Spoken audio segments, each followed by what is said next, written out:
সাংবাদিক যারা আছে তারা সত্য কথা প্রচার করবে, মিথ্যাটা না।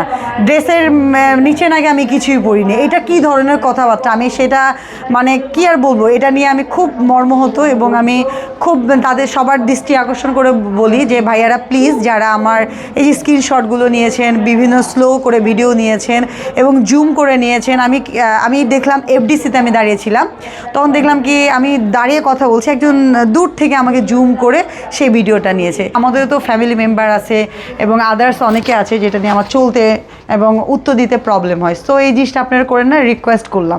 আর যদি নেক্সটে দেখে আপনারা আমাকে নিয়ে আরও এরকম উল্টাপাল্টা ভিডিও এবং মিথ্যা কথা প্রচার করেন, আমি আইনের বিরোধিতা নিব। অলরেডি আমি সাইবারে এবং আমাদের এলাকার যে থানায় যে আছে ওনার সঙ্গে কথা বলেছি, ওনারা বলছে ঠিক আছে, আমি বিষয়গুলো দেখতেছি। তো আমি আসলে আপনাদেরকে অনেক ভালোবাসি, যার কারণে আমি অ্যাকশনটা নিতে চাচ্ছি না।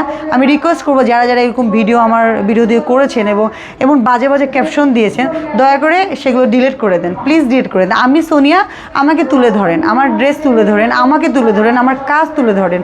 সো আমি এটাতে খুশি হব, বাট আমাকে নেগেটিভভাবে তুলেন না, পজিটিভভাবে তুলে ধরেন।